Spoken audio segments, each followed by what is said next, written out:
Big boss అనేది third weekend లో వచ్చేసి అండ్ అబ్బాయి నవీన్ అయితే ఎలిమినేట్ కావడం జరిగింది. ఈయన ఎలిమినేట్ కారణంగా వచ్చేసి చాలా సోషల్ మీడియాలో వీడియోలు అయితే వచ్చేస్తున్నాయి. అవేమిటంటే అండ్ అబ్బాయి నవీన్ బిగ్ బాస్ కి ఎదురు మాట్లాడడం వలన అండ్ అబ్బాయి నవీన్ వచ్చేసి అండ్ బిగ్ బాస్ హౌస్ నుంచి థర్డ్ వీక్ అయితే ఎలిమినేట్ అయ్యాడని చాలా మంది అంటున్నారు. అండ్ అదెలా ఫేక్ అనమాట. ఈయనకు ఒకవేళ బిగ్ బాస్ కి ఎదురు మాట్లాడినా మాట్లాడకపోయినా కూడా ఈయన వచ్చేసి అండ్ బిగ్ బాస్ హౌస్ లో నుంచి అయితే బయటకు రావడం పక్క. అంటే ఎందుకంటే ఆయనకు వచ్చేసి ఓటింగ్ అయితే చాలా తక్కువ ఉంది అండ్ ఆయన ఫోటోస్ కూడా ఎక్కువ లేని కారణం వల్ల ఆయన వచ్చేసి బిగ్ బాస్ సైట్ లో వచ్చేసి థర్డ్ వీకెండ్లో అయితే ఇంటి నుంచి బయటకు రావడానికి అయితే సిద్ధమైపోయింది అనమాట.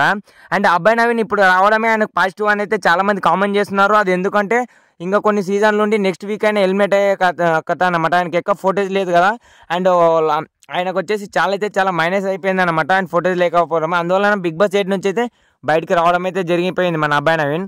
అండ్ మీ ఫేవరెట్ కంటెస్టెంట్ ఎవరు కామెంట్లో కామెంట్ చేయండి అండ్ మన ఛానల్ సబ్స్క్రైబ్ చేయండి. అండ్ అబ్బాయి నవీన్ పై మీ అభిప్రాయం మీద కామెంట్ చేసి అండ్ అబ్బాయి నవీన్ది fair elimination unfair elimination comment చేయండి. అండ్ గైస్ ప్రతి ఒక్కటి కామెంట్ చేయండి.